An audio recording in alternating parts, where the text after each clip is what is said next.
All right. So we got Miguel. Miguel, are you ready? Yeah, can you hear me? We can hear you and we can see you. All right, we All got right. you on the big screen and we see your beautiful daughter behind you. So tell us how you got started. Start from like childhood and step up, because a lot of people think you just fell out of the sky and started owning this school and doing all of this. You got the bunnies on behind your head. So start from the beginning. Tell us how it all started. All right, so, I mean, obviously you have to become one thing to become the next, so I was a barber first, but I didn't just become a barber just to be a barber. I started off as a young kid whose parents, my mom couldn't get me to a barbershop all the time to get my hair cut, so she would cut my hair at the house. And most of the time, my mom couldn't cut my hair, so it was like a one all over buzz cut. And finally, I was like, look, I want my hair left longer on top. Try to give me a fade. And she would mess it up. So basically, I had to kind of like, the times that I was able to get to a barbershop to get a haircut professionally, I would study the barber in the mirror. And I was always like about my appearance. I always wanted my hair to look good. I was always in the mirror trying to put water in my hair and style it. And, when you don't got gel, you just got water. It looks good for about 10 minutes till it dries. So, anyways, when I would be studying the barber in the mirror and trying to pick up his techniques. And, finally, I just started learning what he was doing so that I can go home, because I knew I wasn't going to be able to come back to the barber my next 2-3 cuts probably. So I would just go home and my mom would cut my hair. She'd mess it up. Well, then I would get the tools and I'd go back over it myself in the mirror, and I would sit there and try to fix it. And it got to the point where I could just cut my own hair. And once I got my own hair cut down, I started cutting my friends in the neighborhood.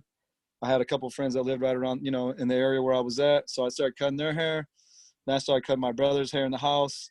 And it just escalated from there, where I just really fell in love with the feeling of making somebody feel good after I cut their hair. I was like, wow, that's a good feeling. They're happy. I created something. I changed something out of what they already had, and I made them feel better about it afterwards. So it was really rewarding for me. And because I was always an artist, I used to draw all the time. I would draw cartoon characters and stuff as a kid. And I always liked that wow factor when I would show somebody like my paper or the artwork that I'd created. I always got a reaction out of people. So I kind of got that same feeling when I would cut somebody's hair and they felt good about it. So I just really liked it. So, that started when I was 12 years old, cut my own hair. And like I said, we lived in a bad area. My dad was back and forth from here to Mexico. My dad had a whole family in Mexico when he came to the United States, had wife and the kids and everything, but my mom didn't know about it. So every Christmas time, my dad would leave and go to Mexico. He always told us he was going to visit his mom, but really he was going with his other family. So my mom was pretty much a single mom, quite a bit, honestly. Even though my dad was around when he was around, he worked all the time. I never seen him, and he was always sending money to Mexico anyway. So we pretty much lived poor. So I had to figure something out. And once I realized that, man, I could grow up and be a barber doing something I like, I actually got into a program when I was in high school. When I think it was like 2001, my junior year in high school, I was able to leave the barber college halfway through the day, go to barber college every day, and finish off there and get a good grade doing something I like. So I was like, this is easy. So I did that my junior and my senior year. When I graduated high school, though, I thought, you know what, I want to own my own barbershop someday. Let me go to this community college real quick and take some little business classes, not to transfer out or not to, not even because I needed a degree on it. I just wanted to educate myself on how to run a business, because I knew that if I want to be successful, and that's what I was thinking at the time, to be successful in a business, I'm thinking I need to get this business degree so I can learn all this stuff. So I quit going to barber college. I didn't even finish it. I was almost finished, but I didn't finish because I was going to, like I said, going to this community college. About 1 week or 2 weeks before the semester finals, I quit. I quit going because my older brother got out of prison probably about a month before that, and he moved in with me. And he started having all his friends showing up. They're throwing all these parties, man. My house is getting raided. I'm in raids, unwanted raids, because things I wasn't even doing. It was things that people living in my house were doing. And it just was a lot of pressure. So I ended up quitting school, because not just because of that, but also like the things I was learning in this college, like these business classes I was taking, was honestly things that I could learn on my own, going on the internet, reading some books. And I'm kind of thinking this is kind of like a waste of time, but a waste of money as well, especially when, like I said, I could just learn the stuff on my own. So anyways, I quit going to college. I started working with my dad doing concrete work, and he's like, you know, you need to get back into school. You need to finish that up because you're good at that. So he pretty much would come and get me every day. I was only, 19 at the time. My dad would come down the street and pick me up every day and start dropping me off at the barber college. Even if let's say I was partying the night before, there may be some girls laying around in my house, some friends laying there, beer cans everywhere, just because we partied the night before. And my dad's like, I don't give a shit. Get your ass up. You're going to school. So I had to go, He would take me to school, go to school all day. And finally I finished. Right before I graduated the school, this other guy graduated right before me. And me and him decided to open up a barbershop together. So I actually opened up a barbershop while I was still in barber college at the age of 19. Me and another guy did. I created the name for it. I bought the barber chairs to put in it, and I paid for the sign. And everything was going good. I was working there on the weekends, learning, getting better and better. Because even when you're in barber college, you still got to get good, But even before, let me backtrack just a little bit because it's kind of some good details I left out. So before I went to Black Hawk College, before I went to the community college while I was still in high school, I was living in my dad's house because I moved out of my mom's house because we were always arguing. She was always just yelling. It was negative. It was toxic for me. So I had to get out of there. I was to the point where I was like, look, I called the police. I'm like, just come get me. I don't want to be here no more. I'm going to end up doing something bad because I just couldn't handle the negative stuff in my life. So the police actually took me down to the station. They're like, well, we don't know what to do. I was like, well, put me in a foster home. I can't be here no more. It's driving me crazy. It came to the point where my dad's like, look, you can just come live with me. After all that stuff, I was able to go live with my dad. So anyways, I'm at my dad's house. I'm 16 years old.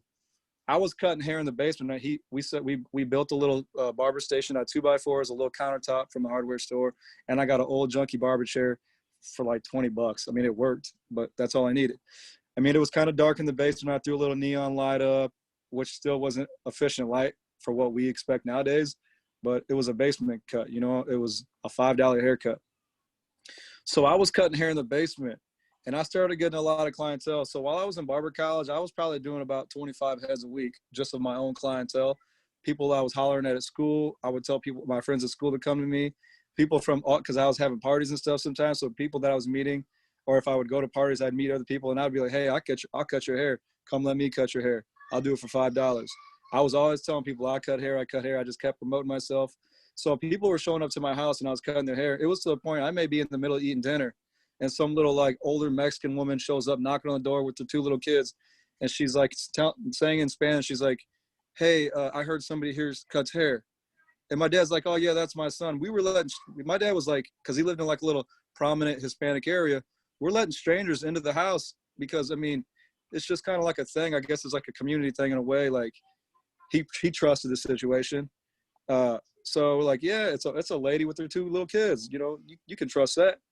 And I'm in the middle of eating. My dad's like, hey, somebody's here to get their haircut. I'm like, well, who is it? One of my friends. He's like, no, some lady. She's got 2 kids. So you better go do that. Just come back and eat. I'm like, all right, go down to the basement, cut their hair, get the money, they leave, whatever. So I was doing that a lot. I had a lot of clientele that came to my house. And so when I was in barber college, I had a lot of clientele in barber college. So when I started cutting hair in barber college, I learned really fast because I was already cutting hair so much outside of barber school and stuff too. So I was like that guy in barber college that people would pretty much watch all day. Like the teachers would teach us certain things, but they were like old school guys doing like high and tight flat tops and stuff. So like a lot of times when I was cutting hair, a lot of students were watching me, asking me questions. And honestly, all I would show up to school with, because I didn't even have enough money to buy the kit they had. So I just came with my own stuff. All I had was a pair of clippers and a comb, a flat top comb. And I just did all clipper over comb. I wasn't using no guards. So I learned with just one comb and then I ended up buying a trimmer, but I wasn't using no guards. So I was doing all clipper over comb haircuts. So anyways, all right, go over there. So anyways, I was doing that. That's how I learned cutting hair in barber college. It was all clipper over comb, stuff like that. So anyways, let's fast forward real quick back to where I said. So I started my barbershop with this guy named Dave. In the barbershop, you mess around, you joke around with each other. Well, this guy was into lifting weights and stuff, and he was big, and I probably weighed 140 pounds, 135, 140 pounds. I'm 19 years old, little skinny kid, I'm cutting hair, joking around. I go use the bathroom. Go in the bathroom. On the back of the toilet seat, I find some hemorrhoid cream. And I was like, what the hell? What's hemorrhoid? You know what? And I kind of knew what they were because I heard like my mom or somebody talk about them one time. So I grabbed the cream and I came out and he was cutting one of his friend's hair. And I was like, dang, bro, I didn't know that doing steroids got you hemorrhoids. And I was just messing around, you know? And he got all mad. He punched me right in the face. And he probably weighed about 170, 185 pounds. And he lifted weights. He was a pretty big dude. He was like 30 years old. I'm 19. So we got in a fist fight. Long story short, I ended up leaving.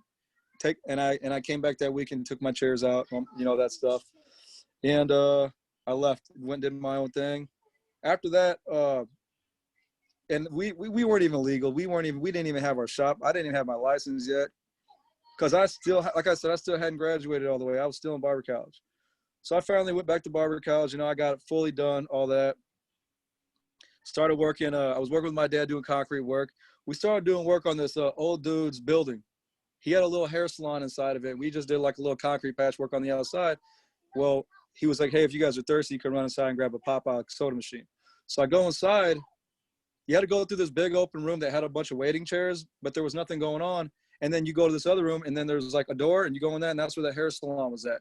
So I was like, man, this would be a nice little area. I could put a chair right over here. You know, it's already got the waiting area, the little chairs, like waiting chairs. There's a little TV on the wall. There's a pop machine, a bathroom. I talked to the owner. I was like, hey, sir, I'm like, what would you charge me to rent this area right here? And he was like, I was like, I'm only going to cut hair on Fridays and Saturdays when I'm not working with my dad. And he was like, oh, just give me $25 a day. I'm like, cool. I mean, I didn't even get the right licensing for it yet. I'm just like, man, I'm just going to get in here and do my thing. I'm only on the weekends. We'll see what happens, whatever. Started cutting hair in there. So actually, before I started cutting hair, like I said, I had already had a lot of clientele built up.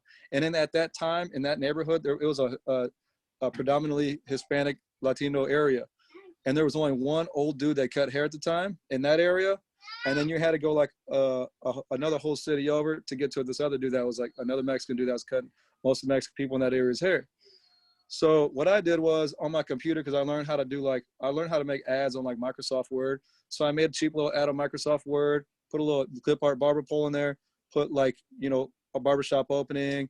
I think I did like, I want to say, I'm not even going to joke around. At that time, haircuts were about $10 a piece. I wanted people to know about me though. So I said, you know what? I'm going to make a big move. It ain't going to be about the money. It's going to be about the recognition and about people knowing who I am and what I'm doing and where I'm at. So I made ads in English and in Spanish. I went to all the Mexican restaurants, Mexican stores, gas stations, not just Mexican stores, but I knew that that would be my main target because that area that I was in. So I started going to pass these flyers out to all these different places. And then I even there's a little Mexican newspaper. I was cutting the dude's hair that owned it, and he showed me some love and gave me a discount on the ad. So then I threw that out there. My first weekend that I opened on a Friday and Saturday, I made at least $600. My very first weekend open there. I was working from like 9 o'clock in the morning to like 7 or 8 o'clock at night. But here's what I did. I wasn't doing $10 haircuts. I did $5 haircuts. Why? Because I wanted everybody to find out about who I was, because I already knew if I get them in my chair one time, not only am I going to give them a good haircut, but I'm going to give them a good service. I'm going to talk to them, the conversation will be on point, all that. And once I got them in, they're hooked for life. And so that's what I did. So for like, it was like the first, I want to say it was the first month of it, honestly, that I did the $5 haircut thing. And after that, it was, I told everybody, this is only one-time thing for this month only. And after that, it's $10. So then after that, I started getting really busy. So then I started working on Sundays from 9 in the morning till 3. My Sundays got booked up busy. I mean, there'd be times I had 15 people waiting. I'm doing haircuts in 10, 15 minutes. I'm whipping them out. Boom, boom, boom, boom. I got really good at cutting hair. Like I got really fast at cutting hair, I should say. So anyways, I was working with my dad all week long doing concrete work. And the way my dad works, my dad's born in 1941. He's 79 years old right now. We weren't using jackhammers. We weren't using skid loaders. We were using our arms, our hands, sledgehammers, picks, shovels, the old school Mexican way, you know. That's how my dad taught me. And if I was hungover, it didn't matter. You're going to work. If you can't handle being drinking the night before, you're not a man. It's too bad. You're taking your ass to work. Otherwise, you can't drink no more at night. So that's just how I was taught. So cutting hair all day in a barbershop from 9 o'clock in the morning till 8, 9 o'clock, maybe even 10, that wasn't nothing for me. As long as I wasn't, as long as I had good adequate sleep the night before, I'll kill that all day. That wasn't nothing. So anyways, like I said, it got busy on Sundays. Sundays got, all filled up. So then I started working Thursday nights from 4 to 8. Thursdays, though, I would work with my dad. My dad would drop me straight off at the barbershop. No shower, no nothing. I did concrete work all day, cement on my arms, dust in my hair, dirty. He would drop me off straight at the barbershop. No shower in between. I'd go in there with, like I said, dusty, dirty.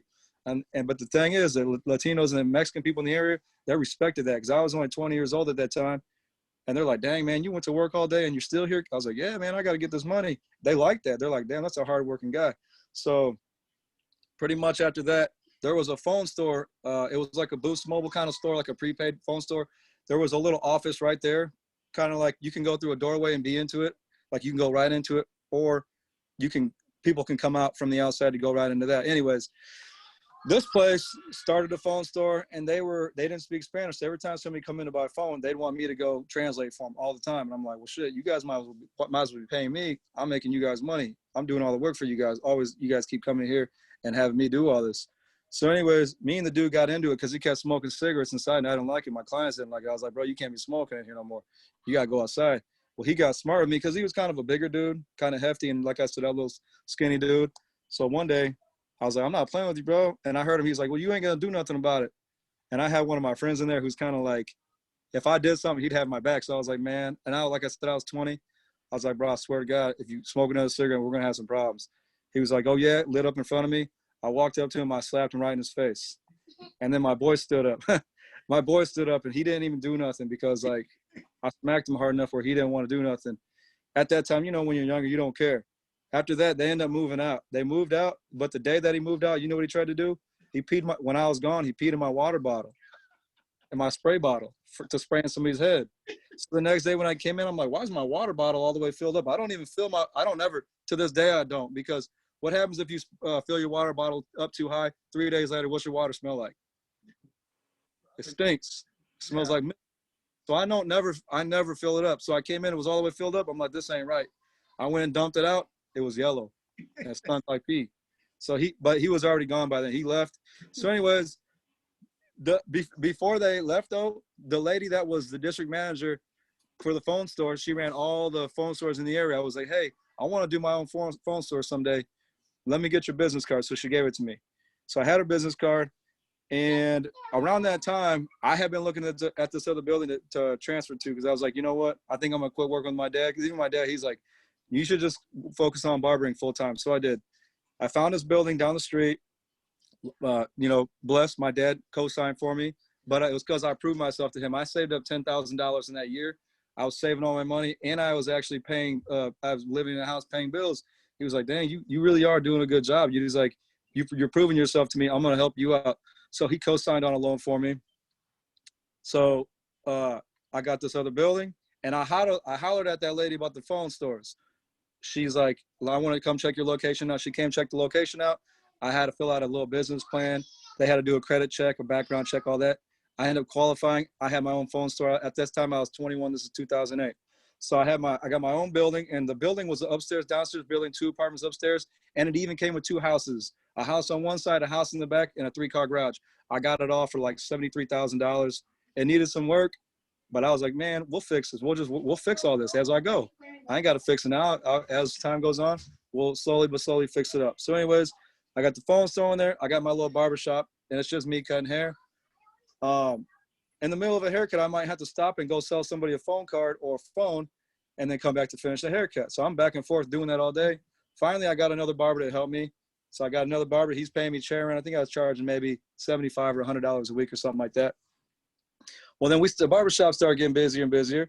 So I got another barber. Phone store started getting busier. I hired a guy to run my phone store. I kept doing that about every 4 to 6 months. I'd hire another barber.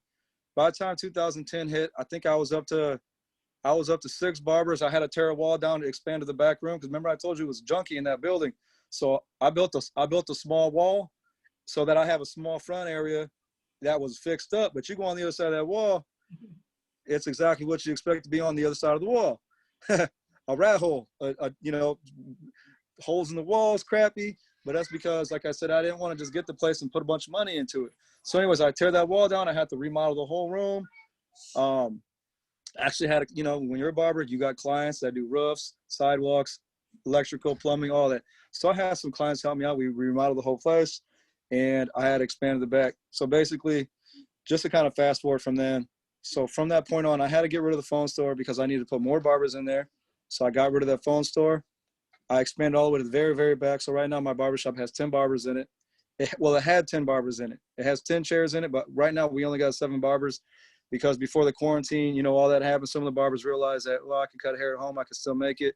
So one guy went his own way, did his own thing, which is cool because he worked with me for a long time, since like 2000, maybe 10 or 11. He just recently opened up his own barbershop, which that's awesome for him. That's great. You know, people got to expand, you know, spread their wings and fly. So he did a good job. He was able to, you know, get some experience in my place. Now he's doing his own thing. So that took me down a barber. And then one of my guys ended up quitting because of the pressure that was there. It was some personal stuff he had going on in his life. And then another guy, situation was going on where he wasn't trying to be with my program, arguing with me, certain things like that. So he had to move around because we can't, you know, you can't tolerate a bad apple in a business because then it brings down everybody else. So right now I got 7 barbers.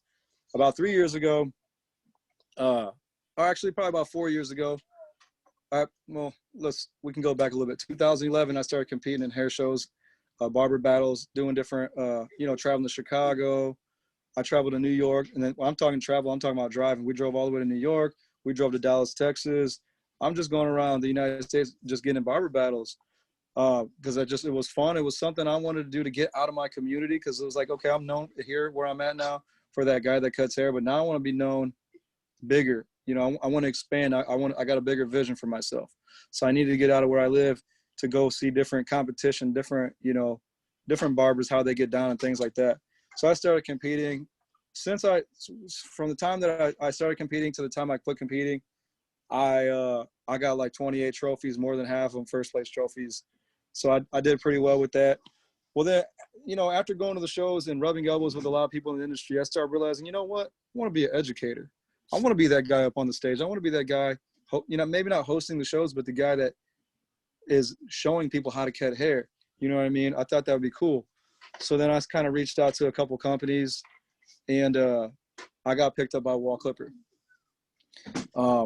I had to do, you know, send them a couple videos of myself cutting, how I cut hair, but not just how you cut hair, because a lot of people can cut hair, but can you cut hair and talk and explain well about what you're doing and get the point across to people, not just about your techniques, but also about the tools, and do it like an educated manner. So a lot of that does matter, you know, because like I said, a lot of people can cut hair, but you have to know how to cut hair and talk at the same time. So I got picked up by Wahl, and I've been doing that ever since. Like I said, it's been about 4 years now. And, you know, about 3 years back, I got this vision for me wanting to start a school, because I was thinking one day, you know what? I love cutting hair, but I'm going to get old.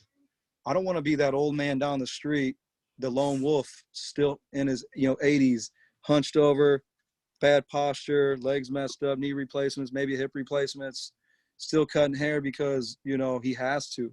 If I cut hair that old, it's maybe because I want to, but some of these guys are doing it because they have to, because they didn't invest their money right. They didn't have the right, you know, retirement set up. They weren't paying into a Roth IRA or anything like that. And I said, you know what, that can't be me. I love what I do, but I need to take this a step further. And I feel like God blessed me with a gift, you know, of doing the hair designs and things like that. I was thinking, you know what, I want to share this. I want to share my knowledge with anybody that wants to know it. You know what I mean? So I said, you know what, with my name being as big as it is,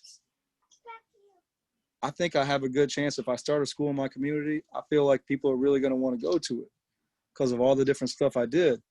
So I was like, you know what, I'm going to do it. So I went to that Cedric's Entertainer Barber Battle on TV, and I ended up winning the episode that I was on, and I won $15,000.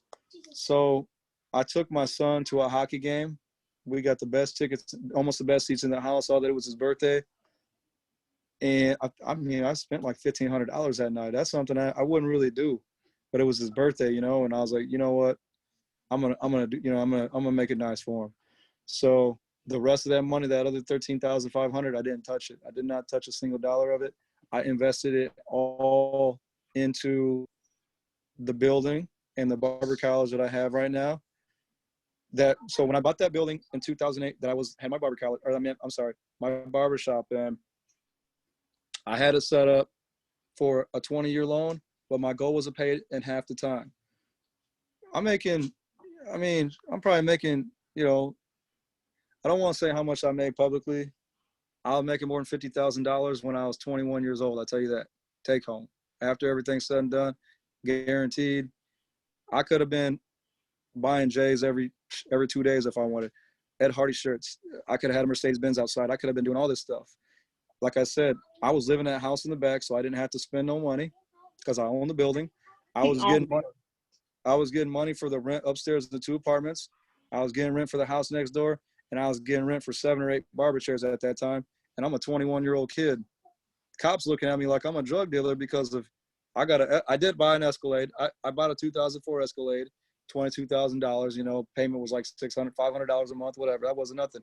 I was living for free because of how my setup was. My main goal though was to pay that building off. My loan every month on that building, them 2 houses and 2 apartments, all that, the whole package was $980 a month.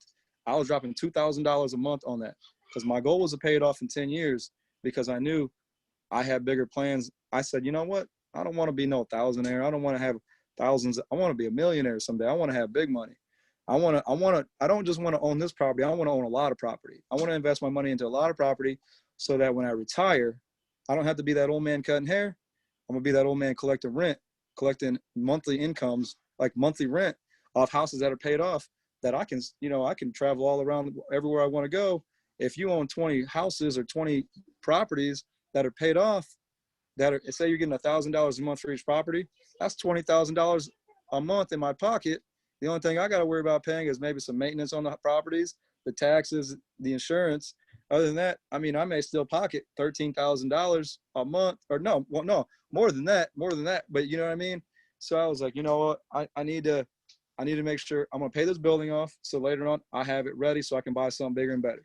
So anyways, back to the barber college thing. I won this $15,000. I had $13,500 or $13,500 to throw into the building. I don't know a lot about certain loans and stuff, but I went to the bank. I talked to a guy who was my bank, who I deal with all the time now. And once he's seen, I mean, since then, I bought, the house I live in now. I got, I own 9 properties altogether right now. 2 of them being buildings with apartments above them. But before I bought my barber college, I said to my banker, how can I get, what's the best way I could set this up? He goes, well, I need to see what your assets are and things like that. I need to see what kind of debt to credit income you got and all that. He's like, what kind of car loans you got? I don't have none. He said, what kind of debt you got? I said, well, at that time I didn't own all this property. Not yet anyways. I go, well, I'm making all this. I got to bring this money in. He's like, well, it's not going to be hard. He was like, that's crazy for how young you are or whatever. I'm like, I don't spend a lot of money. I save it to set my life up, set it up for the future. So he goes, well, what about your building? Well, I paid the building off. He goes, well, let's do a credit, not a credit check, a appraisal on your building. The building's worth $150,000 now. He goes, well, you want to put money down or not? I go, if I don't have to. He goes, well, then we're going to cross collateralize the equity out of your building that you already own free and clear. You don't have to put no money down on for your barber college. I said, bet, let's do it. So then I use that $13,500 to put into the building to buy the chairs, to do some remodeling and get all that set up. So I don't have a business loan on my building. I only got a loan on the mortgage, which has 2 apartments upstairs from it, and that pays half the mortgage. So if you wanted to rent a building for a barber college that's at least 2,000 to 3,000 square feet, you're probably going to pay about $5,000 a month, anywhere from $3,000 to $5,000 a month. And you know that the state wants to see in your financial stuff before you can open up a barber college, at least in Illinois, the state wants to see that you have enough money to pay the lease for a whole year. I think it's a whole year or 6 months. And they want to make sure you got enough money to pay your instructors. Well, I was able to get rid of the whole idea of them saying that I need enough money in the bank to pay the lease because I bought the building. So that completely wiped that out. So I didn't have to do that. So like because of what I did and all that, and cross collateralizing, it made it easy for me to buy my building. So that was in 2017 when I opened up my barber college. When I opened it up with 7 students, brand new people, never touch clippers and never touch a pair of clippers in their life. I mean, the first day, we opened up, we had people trying to come in to get haircuts, but the students have to have 150 hours before they can even cut hair on the cutting floor. So we had to turn some people away. Luckily, I got a guy in there who had previously gone to a barber college, and he transferred to mine. I had a couple of people actually transfer to my barber college. And the barber college down the street from me, I tried to go to their barber. So before I opened up my school, I had to get my instructor's license. So before I got my instructor's license, I went to a barber college right down the street from where my barber college is at now. And I said, hey, I'd like to come to your school. I need to get my instructor's license. They're like, well, why do you want your instructor's license for? I said, because I had plans on opening a barber college. They're like, well, we're not going to give you your instructor's license because you're going to be competition to us. I was like, well, isn't that illegal? How can you deny me for that? They're like, we're a private school. We can do what we want. So I live about 3 hours away from Chicago. So for those of you that may be listening, I live about 2.5 to 3 hours west of Chicago in an area called the Quad Cities. I live on the Mississippi River. So if I literally travel 10 minutes away and I go across the bridge, I'm in Davenport, Iowa. So anyways, this guy tells me they deny me. I'm like, you know what? I'm not going to let that dude stop me. I drove to Chicago every Tuesday for a year and 3 months to a barber college where you got to watch out when you get out of your car. There's people walking around. I had to make sure that I didn't have certain colors on, park my car, get the hell inside the school, do what I got to do, and leave. So I did that for a year and 3 months, driving 3 hours away to make sure that nobody gets in the way of my dreams. The only person that's going to stop me is me. I'm not going to let nobody stop me and God. That's it. Not even my wife was going to stop me. And that's usually she makes more decisions in my life than God does sometimes. But anyways, so I start, like I said, I start the barber college. I'm getting a lot of phone calls, emails. I make sure I get a little nice little website going. 6 months after I opened that barber college down the street, guess what happened? They closed down. Because every time I had a student sign up, I took a picture of them signing the contract and I was throwing it on Facebook. I wanted to show my viewers, my followers, my supporters, and my haters that this is working out. Because a lot of people might support you, but the haters doubt you. But when the haters doubt you, it don't help. It don't help them. When the haters doubt me, you're just throwing fuel on my fire. You're helping me out. You tell me I can't do something, and you're fucking up. Or excuse my language, you're messing up. Because you're gonna make me go harder and faster. I'm gonna stay up late. I'm gonna wake up early, and I'm gonna work like two men work. And so, like I said, I use that as an advantage when people try to doubt me. But anyways, so we've had it going for 3 years now, and it's been going pretty smooth ever since. Right now I got in contact with Chin, and he's been pointing. What's that? How did you get in contact with me? Well, you know what? The first time me and you talked a long time ago, I told you, I seen that you had that book out, it was like a millionaire barber. Yep. What was, is that? Stylist. Yes. And you sent me a book in the mail. I didn't know you. I didn't know anything about you or anything like that. I think I might've seen you at Browner Brothers or something. I can't remember, but it was kind of like in passing by, hey, how you doing kind of thing or something. But then I started seeing your videos, and your things on Instagram. And I was like, man, that's interesting, And then I heard about you through one of the guys that I work with through Wahl Educator. And he kind of said some things. I'm like, cool. And this was what, maybe 6 months ago? A year ago? No, maybe? Yeah. I can't. Less than a year. Yeah, less than a year. Yeah, less than a year. And so I just reached out to you. I reached out to Chin, and we, talked on the phone, had a couple conversations. And, when you're just anything on the internet, you want to know what you're getting yourself into, especially if you don't necessarily know somebody on a personal relationship. Or if you don't, because at the time, I didn't really knew a lot of people that knew you. And so I was like, man, is this legit? We talked. You're like, man, hey, do your homework on me, man. He was like, you would be dumb not to. I remember you said that to me. I'm like, I'm glad that he said that to me, because obviously he wasn't, you weren't being like, oh, you weren't acting like, oh, just give me the money, I'll do this. You didn't even do that. You were like, look, you were already sending me paperwork in the mail, or not in the mail, but emails. You were sending me different stuff, and I haven't even paid you. Like, well, I gave you, we threw the little deposit down, but like, you weren't trying to rush me on none of that. And I was like, damn, this is legit. I really see, what's going on. And I started looking at the different, the different testimonials of different people who are successful now because of you. And I'm like, wow, I was just so excited about it. It was like, you ever seen somebody who like was saved by God and they're so excited about how their life is going to change. It was like that. You know what I mean? I'm like, man, this is it right here. You know what I mean? I put my faith in you in the situation. I'm like, this is going to be, you know, successful. And I was glad to be able to meet you as a mentor, because there's only so much I can do, no matter how hard I work, no matter, you know, how many hours I put into certain things in life. If you don't have the right connections and know the right people, it's like being on a train. It's like being on a racing car at a NASCAR race. You might be going 200 miles an hour, but all you're doing is circles. You ain't going nowhere. You right? Ain't that's a good way to put it. But knowing the right people, having the right connections and stuff like that, I mean, is definitely huge. And here I am now, you know, telling my story about where I'm at and where I'm gonna be, you know. What about when you came down to Nashville? What was that like? So we were down in Nashville doing a class for Wahl, and I seen you at the show. I was like, oh, what's up, bro?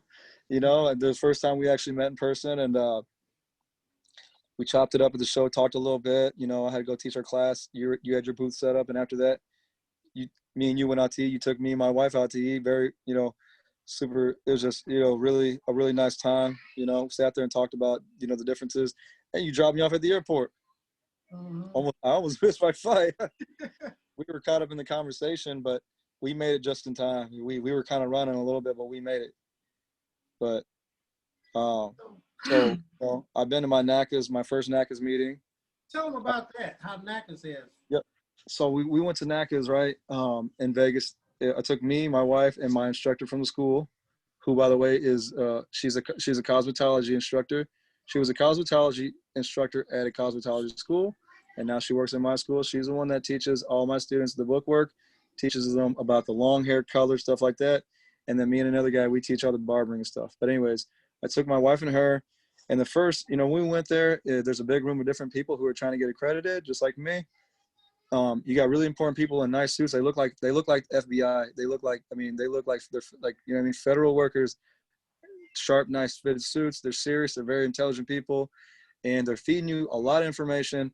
They feed you so much information. It's so overwhelming that you're like, how the hell, what kind of team am I going to have in order to fulfill all this stuff that they expect me to do? It almost feels impossible. It's like, you know, you're like, you don't know where you want to begin. So, and then that's when that's actually when I think that's when I reached out to you, actually. I already went to my first meeting. So when I found you, I'm like, hallelujah. You know what I mean? It was like my prayers are answered kind of thing. So then we talked or whatever. And then I ended up going, and then so you helped me out. We got all my stuff turned in. And now I made, what's it called? I made candidate status. Candidates, there we go. Candidate status. I was trying to say candidate for some reason. So candidate status. And I had my first school visit. So right now, all the school visits aren't physical. They're not showing up. They're doing virtual tours because of the COVID and stuff like that. So my first visit is October 27th. And so right now is a step where we have to make sure that list of things is long. There's a lot of stuff you have to have uploaded and sent in to the NACAS portal. And then you have to physically have files and paperwork like all in order, so that when they do the virtual tour, you're going to have to like have your camera showing them the different paperwork. You're going to be faxing stuff to them like on the spot, so they can see that everything's spot on with what you got. I'm assuming I'm going to have to be walking around the school, having the camera pointed at different things, showing them what we're doing. They're probably going to want to talk to different students privately about, okay, is he really doing this? Is this really what he's got going on? He says that this is what you guys do every day or whatever. They're going to want to talk to some people. At least that's what they told me at the meeting. I don't know if they're doing that since it's virtual now though. So I'm just going to expect that they will. That way I know that I got everything on point. So that's just like the next step now. The virtual visit is going to be a lot easier. A lot of stuff that's not going to be real tough on. So now you submitted the institutional self-study because that was a big, thick document.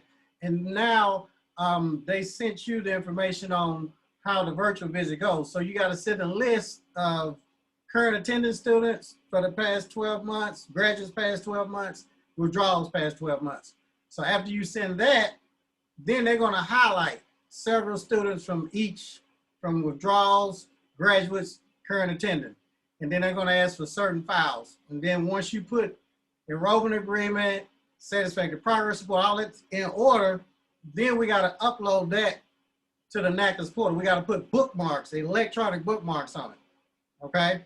And then we gotta upload that. So it's not gonna be tough. Like the hardest part is already gone, that thick ISS, which, okay. Yeah. So you're right around, you this close from getting $10,000 per student. How many students, potential students, do you have to call each week to ask, do you have any grants? So, you know what? Right now, I don't even really advertise for students. I just advertise to get people to come up there to get a haircut. Because during the quarantine, before we went on quarantine, I had 12 students. During the quarantine, though, I was getting a lot of phone calls. I got up to 22 students after we got to open back up. I was 22 students deep, which was that was great because, like I said, I started with 7 students. Right now, I'm charging $10,000 a student, though. That's what I charge right now. Some of them they pay in full. If they pay in full, I give them a $1,000 discount. They only got to pay $9,000. Because for me, it's like that makes people want to say, man, you know what? Let me save this $1,000 and just pay all at once. But if they can't afford it, they're just paying $2,500 down. They get some of their books, the tools. Part of that money goes to the school, and the rest they're making payments every month. So I got up to 22 students. I've had a couple graduates since then. And then I also started the vocational program at this high school. All kinds of different students from different high schools show up. So 3 days a week in the mornings, on Tuesdays, Thursdays, and Fridays, I get to the school. My class starts at 7:50. I'm a high school teacher at a school right now, man. I ain't got no college degree. I'm a college dropout, and I'm from the hood. So check it out. I go to this high school in the morning at 7. I gotta be there. The class starts at 7:55. I get there about 7:30. Get my stuff prepared. I got about 16 students in the class, high school kids. They're all separated. They got masks on. I had to have a mask on. I got to take everybody's temperature. I got to take my own temperature. I got to log all this. I got to do all this by the book. So then I got 15 students one day, and the second day I got like about 16 students, and then it alternates. And then I got 5 that show up to my school. So right now I got 25 high school kids that I teach, plus I got 22 adult students right now. I don't get the same amount of money for my high school kids because they're only getting two hours a day, but it's good money. Trust, for me to wake up in the morning, go do that, knock the 2 hours, and then go to barber college like I ain't done nothing yet for the day, it's good money. Only doing it 3 days a week. But anyways, so right now we're charging my adult learners right now are getting $10,000. It's $10,000 per person.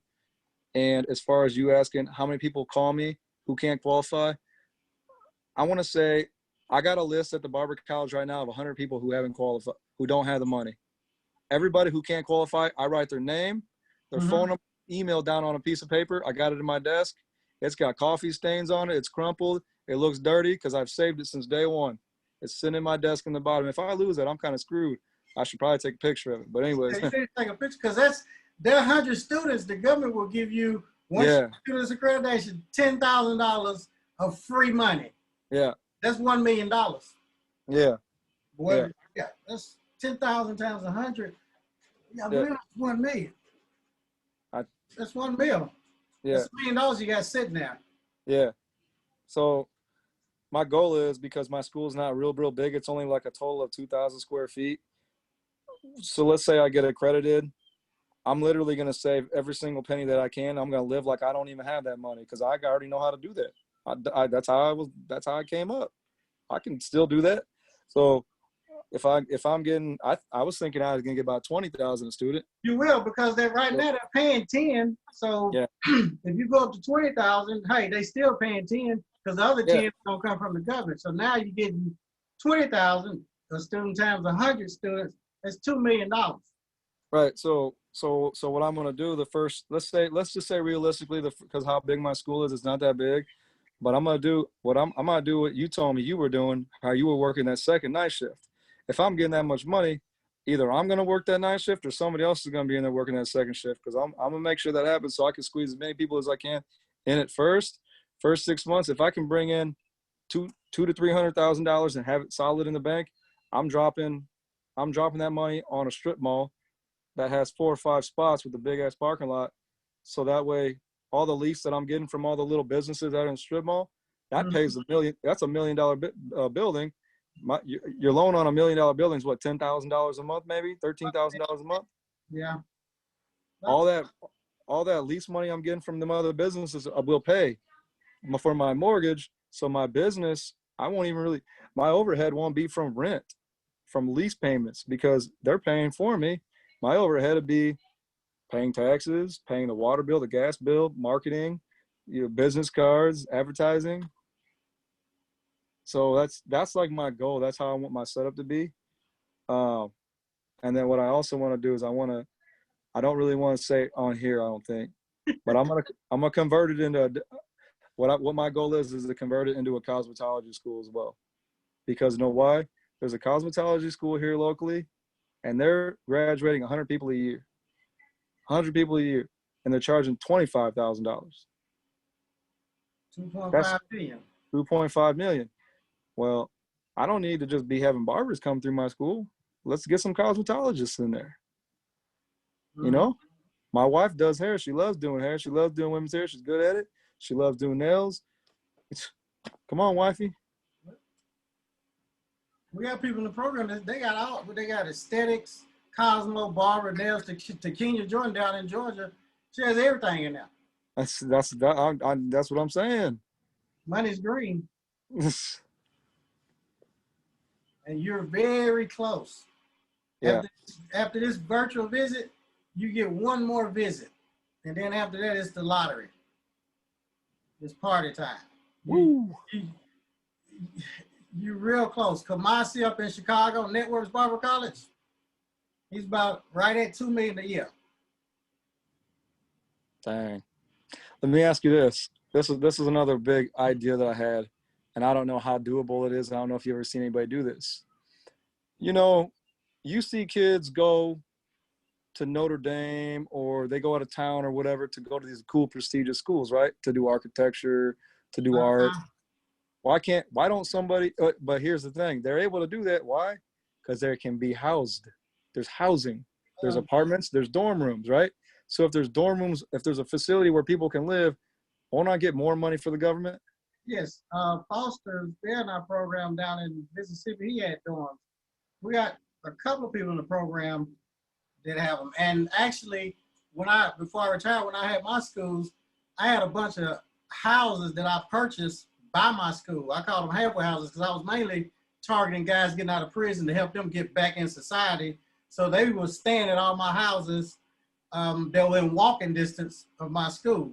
So that was kind of like a little housing thing that I did. And on your strip mall, you set up your real estate company, and the school will pay rent to your real estate company, which you own. So the money is kind of like the Jewish people do. What Ms. Velma taught me, it goes right in a circle. So you have LLC for the real estate, LLC for the school. So that money is not going to leave you. It's going to just keep circulating. Yeah. It'll leave the 𝗎Style Hair Academy, and go to the 𝗎Style Real Estate Company. The real estate company, because if the real estate company charges the 𝗎Style Hair Academy $3,000 a month for rent, well, that's a it can charge you $20,000 a month. $20,000 a month. Well, because it's going right to you. Right. So that's a $240,000 tax write-off now that this $2 million a year business is getting. Right. But now you're offsetting your taxes. Mm-hmm. Ms. Velma taught me that. Yeah. I'm sure they probably have some questions for you. We brought it, but yeah. Can you do some Q&A? Housing plans. I wonder, because, I try to tell my students, look, just because you live around here right now, don't mean you got to stay around here. I know a guy in London that owns a barbershop. I know a girl out in Shanghai, China. I know people all over the United States who got nice, busy barbershops. I said, you can get out there. I was like, when a kid goes to school for architecture and he gets a call, he lives around here, he might get a call in Washington, and he leaves his whole family behind to go pursue his career. to only make 60, start off making, you know, $40,000 to $50,000 a year. I said, man, why couldn't you do it? Just because you're a barber, you can leave here, go up to Indiana, go to California, LA, and be making, you know, $75,000 a year cutting hair if you go to a busy barbershop, you know. Right. I tell them, but that's Chadwick Boseman, the Right. Wakanda. Yep, Wakanda, Black Panther, yeah, that's who that is. Mm-hmm. Now this is when you wanted on Cedric Entertainment. I remember that. We can't hear you. Miguel. Okay, here we go. All right. Here we go. Sorry about that. So the haircut that's still up on my screen is a picture of me with the fiery looking hair. Where you want me to go?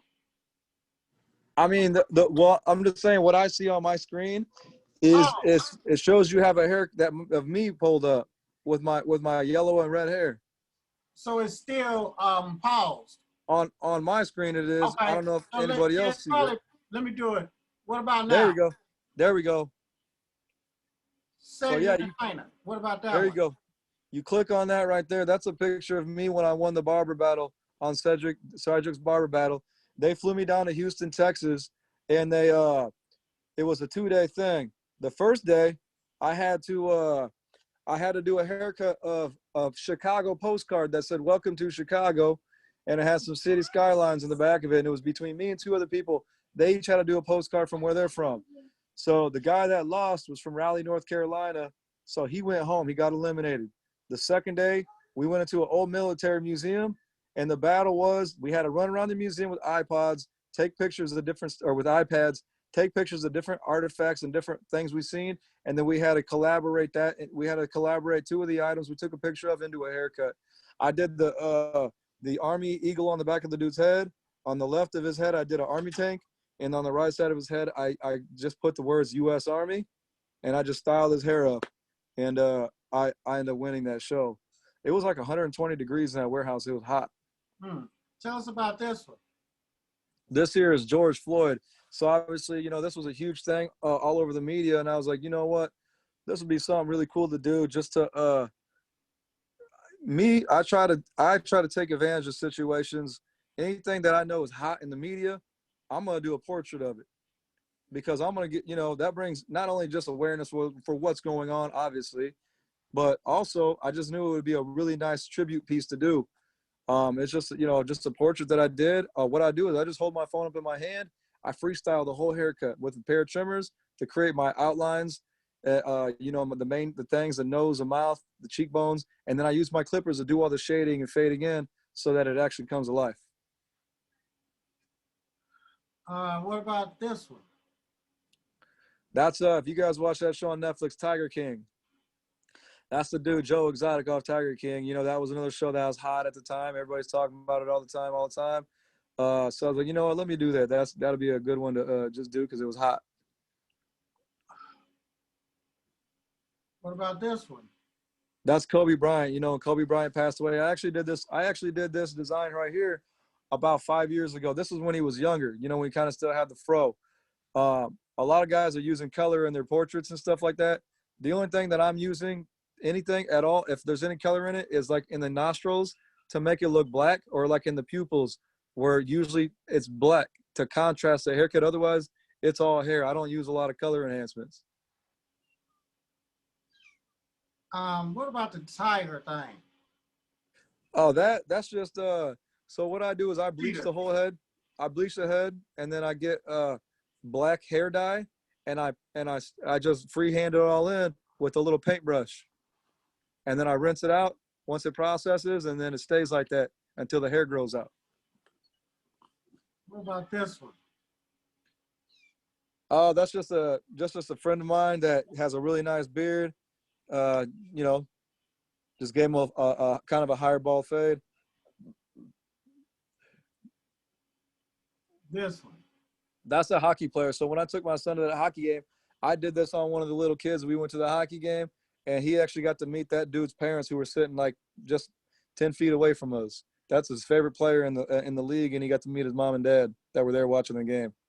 His name's Patrick Kane, plays for the Chicago Blackhawks. So pause right there. Go on that. No, go up one. Right, go on that Bruce Lee one. Right below that, right there. Click on that. I was in China right here. Last year, Wahl sent me to China for 17 days, and I actually did this on stage in front of about 250 people, maybe 500 people. And it's a picture of Bruce Lee's face. Well, Bruce Lee's daughter has an Instagram page that has like 5 million followers, and she reposted that on her page and shouted me out. And that was really cool because as a kid, I was a huge Bruce Lee fan. I was always trying to do things. I loved karate, all that when I was a kid, and that really was cool that she did that. That was neat. What about this one? Bernie Sanders. So that's Bernie Sanders. You guys know who Bernie Sanders is. He was in town doing a speech. I did the haircut on the back of this dude's head, and we got to the speech late. So we walked in. I said, "Hey man, we're gonna walk all the way up to the front of the stage like we're cameramen. Just follow me." We walked. Everybody's sitting down. We walked all the way to the very front. There was a cop right there. He looked at me. I was like, "Oh," I just grabbed my camera. I was like, "Oh, I'm here taking pictures." He didn't say nothing. So we're standing at the very left of the stage. The dude I did the haircut's like, "What are we gonna do? I was like, "Listen, just follow me." As soon as he's done talking, everybody's gonna clap their hands. As soon as everybody gets up and starts clapping, we're gonna run right down the middle of the stage. You're gonna reach up and shake his hand, and I'm gonna drop down below you. And as you're shaking his hand and he's smiling or whatever, I'm gonna take a picture. And we did exactly what I said, and it worked.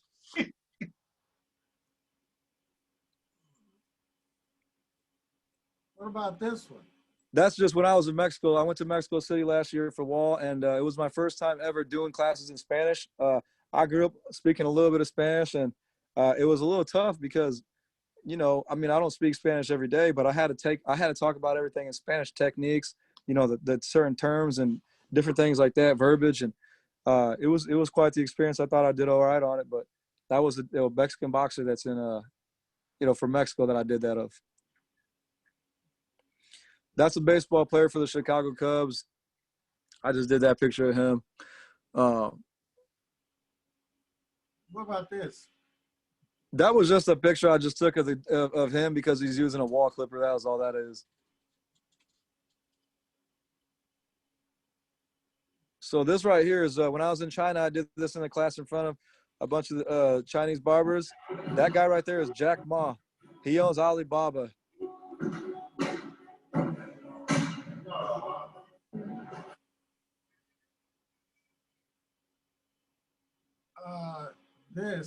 That's when I was in China. So that's half the faces. It's Iron Man. So half of it's like what's his name? I can't think of the actor's name right now, but half it's his face and half it's with the mask on. Tony Stark, I think is his name. Stark, yeah. Okay, so this is that cheetah hair. So this is me. My wife actually did that to me. Oh, Yep.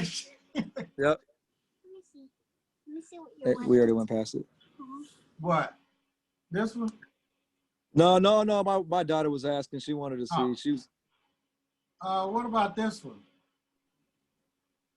That Virgin Mary.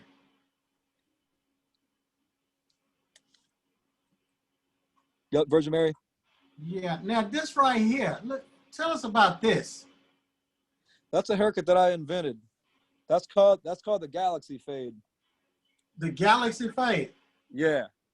I call it the Galaxy Fade because it kind of looks like there's like it just looks kind of galactical. It kind of looks like there's a sun rising or like a moon rising or something. And with the fading and stuff in it, I was like, you know what? That's the Galaxy Fade. Somebody said, can you teach them how to do portraits? I don't know if I can teach them how to do portraits, but I can definitely tell you the steps that it takes to get to the point where you're able to good enough to do portraits. You have to know how to draw, and you have to understand, certain things about the face. But maybe you might be able to learn how to do it. Who is this? That's the dude that plays for the Bears. That's Tech9, the rapper. Oh, okay. And then this. The guy right above that was Aaron Aaron Rodgers. Yep. Charlie Chaplin. Yeah, I did that when I was on stage in London 2 years ago. Any particular ones you want me to go to?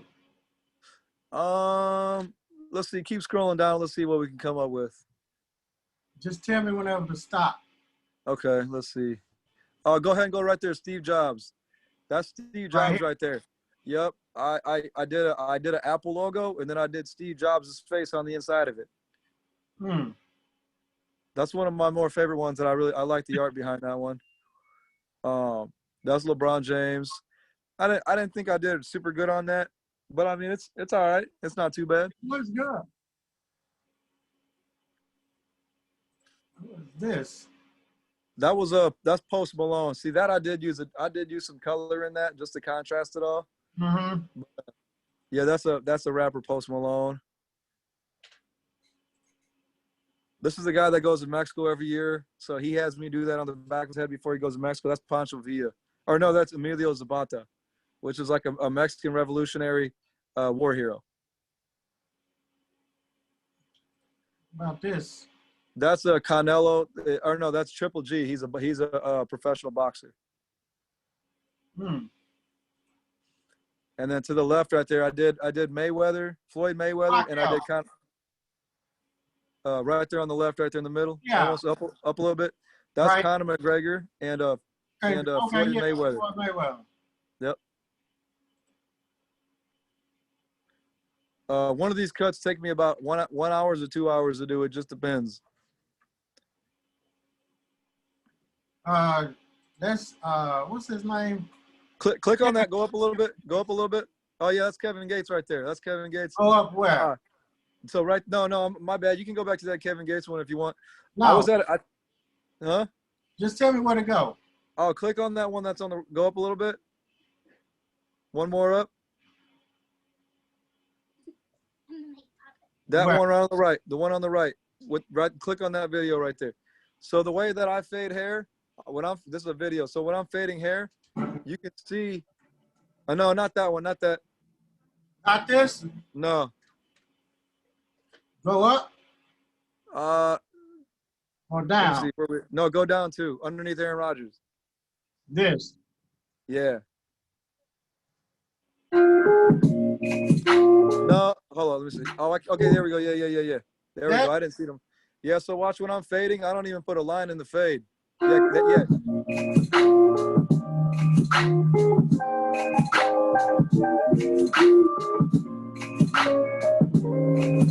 I just use my trimmers. I'm not even putting a line in the fade. Yeah, I see that. That's like almost impossible.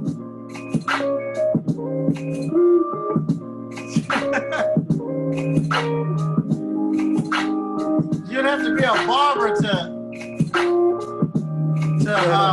know how hard this is. It's like impossible. You know.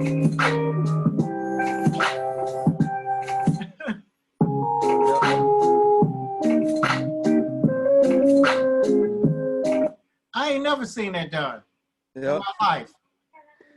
Let's see. You guys know who Cornell? What's his last name? Cornell West. Yeah, you know Cornell West. If you keep on scrolling down, I got a haircut. I trimmed him up one time. He barely let me touch him though. So watch this. Click on that one right there. That baseball player portrait right there with the Cubs logo. Is it up? Yeah, a little bit up. A little bit up. Right there. So this guy right here was when the Cubs went to the World Series, he was their pitcher, and I did a portrait of his face, and he's seen it, and the news seen it and all that. And I was on Fox News. I was on Univision Television, ESPN, Sports Center. I was doing interviews with all kinds of different of these places over that haircut right there, and I went viral because of that haircut. Wow. Yep. And then, yeah. But let's see. If you keep on going down, you'll see some stuff. One time I did a portrait of the Colonel Sanders on this kid's head, and I got free KFC for life. Where is that? How did you? You have to Google that one, though. That one's not that. Oh, actually, that is in here, but you got to really scroll down to get to that one. That's good. That'd take a while, probably. Do you go there? I did for a little while, but actually, you know what? They gave me a bunch of cards that said it was a 2-piece meal with drink and all that. I was just giving away to all my clients.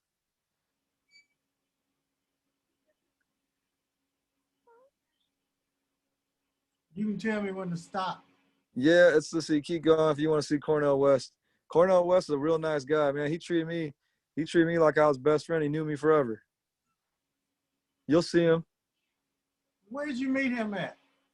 Right there he is, right there. He came into my barbershop. Where is he at? Oh, there he is, right here.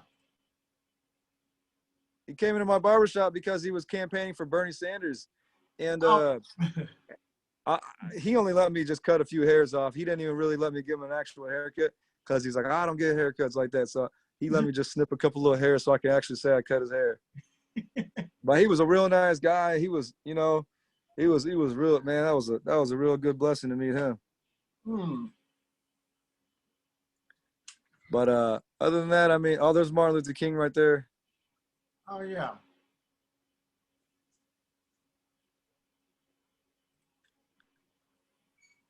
I wonder if we got.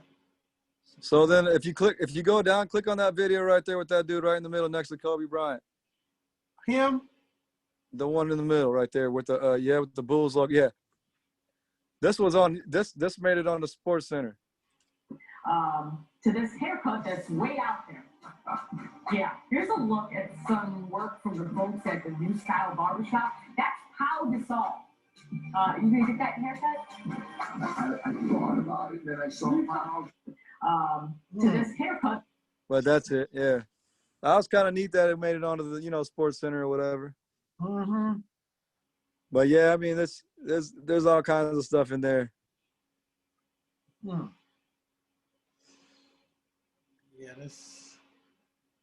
Yeah, your work is amazing. Thank you. Out of all the haircuts, what's your favorite? I mean, or your top ones? I want to say that George Floyd one was probably one of my favorites, honestly, because it looks so realistic. I like that Steve Jobs one a lot.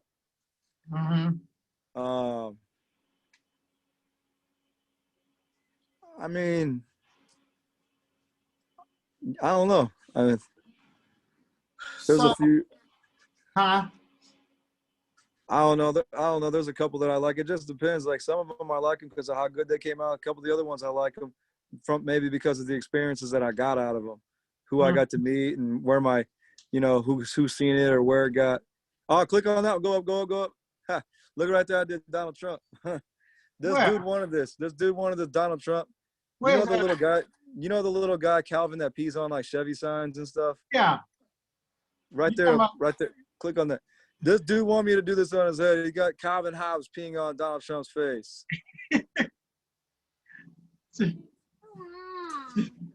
And he had me throw a cowboy hat on, so he's like the Mexican version. Oh,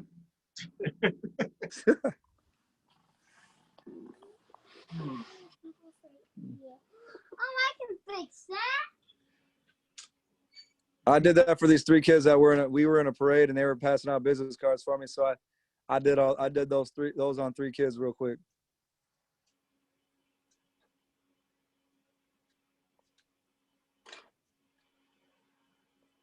So what would you tell someone that's thinking about opening a school, they're a barber or a hairstylist or a nail tech, they're working in the shop, and what would you tell them? What kind of insight would you give them? Because a lot of them watch Instagram, they'll watch me, they'll go to the YouTube.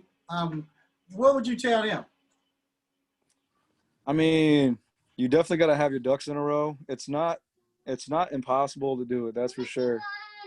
And it just really depends on your setup, the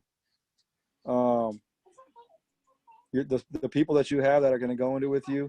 You don't necessarily have to have a partner on the business. You can do it all by yourself, but you got to have people that are willing to be there to help you out as far as being your instructors or, people like that are going to help you run the school internally.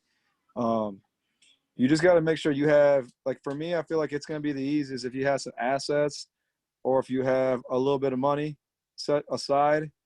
It's going to be easier that way. Otherwise, you're obviously going to have certain things set up in your life before you can really try to even start into this type of thing. You just have to Your credit score has to be on point. You know, if you're cutting hair, you're gonna have to leave that business behind so that you can run your school. So you have to figure that out. I mean, you definitely want to find, you can do it on your own. If you want to try to go into that NACA, I mean, especially when you get there and you want to try to do it on your own, you can, but it's pointless to sit there. You might as well, honestly, you might as well go outside and crawl on the ground back and forth to get somewhere that's 5 miles away, or catch the bus or call an Uber, and that's calling Chin and having him do, you know, be that guy to help you out to make your life a lot easier. Because that's about the difference of doing it on your own is crawling 5 miles or catching a ride and take, you know what I mean? It's a lot of work if you do it on your own, but definitely follow what Chin shows you and what he has, because it's gonna help you out. It's gonna benefit you, and it's gonna make your life a lot easier. How long did you watch me? Like, because I know we didn't know each other, you didn't know me, and there's a lot of scams on social media, Instagram, Facebook, YouTube. So what made you, I guess, believe?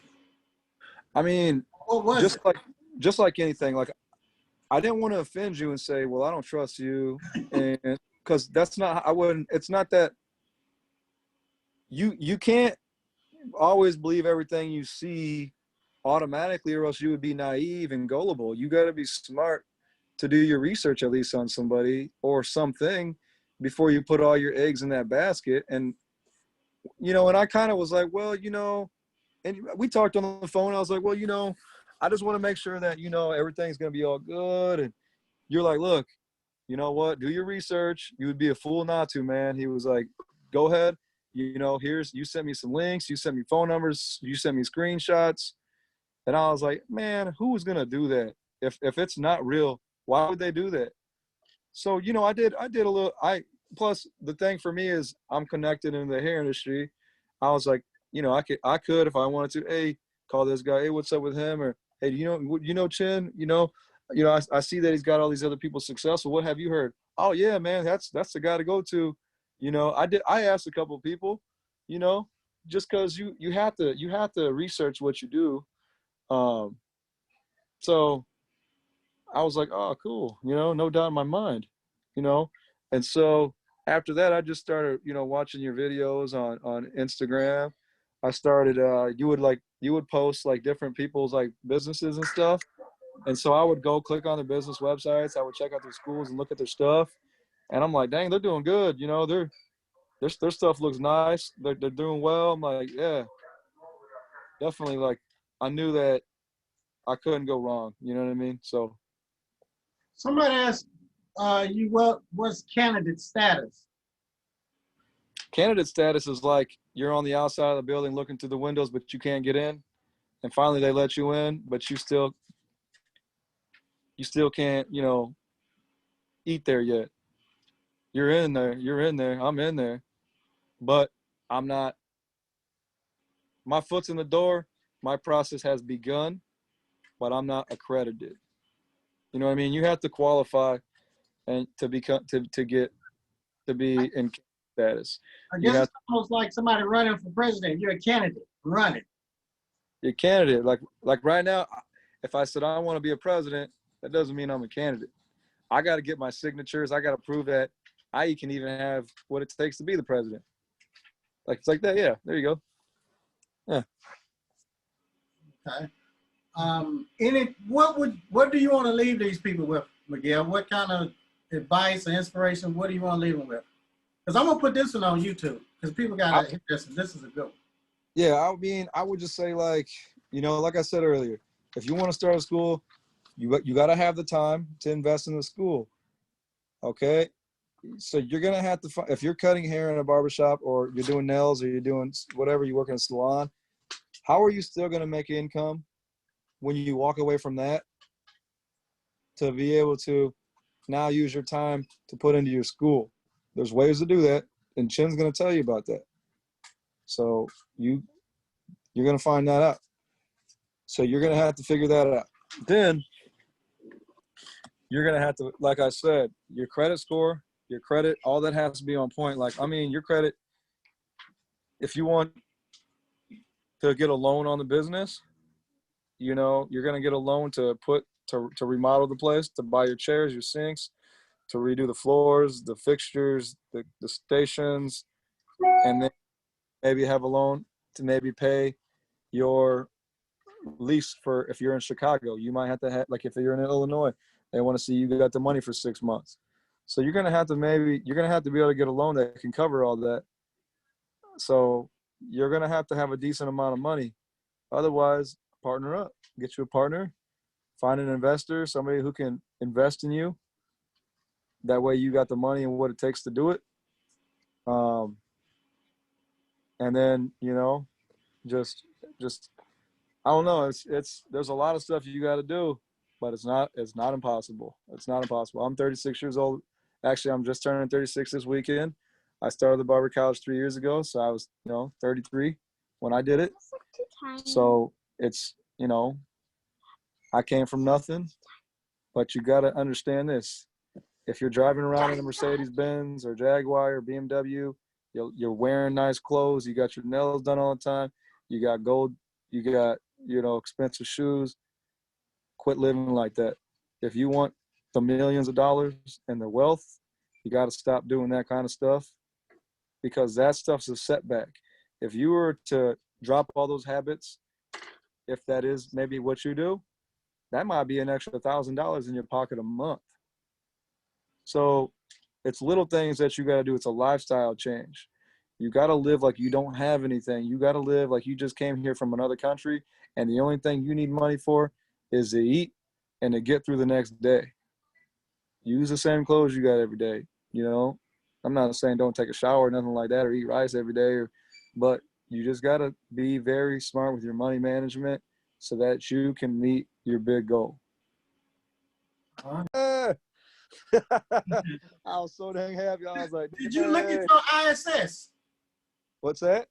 The ISS that we submitted, did you look at that? I started to, but it was a lot of stuff. Okay. Yeah. I'm saying, but when I got the papers in the mail from NACA saying that I reached candidacy status, I was like, what? Oh. I was so happy. Mm-hmm. Yeah, you're right at the finish line. You this close. So you think I'll be accredited in the next 6 months, or probably another year from now? You'll probably be accredited in 6 months. You should. It depends on how far NACA is backed up. Because see, sometimes they may schedule a visit 4 or 5 months out if they're backed up. But right now, they're not backed up because of the virtual visits. Because they ain't got to hop on the plane. That's what I was saying. Come to school and get the hotel. So they don't have to do all that stuff. So stuff is kind of moving fast. Yeah. So I even paid that extra $1,800 for them to come on a Saturday because I wanted to speed it up. They're like, well, we don't need to do that. So they gotta send me that money back. They'll send it. Or you might tell them to apply to the full team visit. Yeah, could, yeah. All right. Any other questions? I mean, and I don't know. Does anybody else out there have any questions? Let's see. They said thank you for your journey. Yes, sir, Barnett. Hey, how you doing? So I'm currently in a place where I'm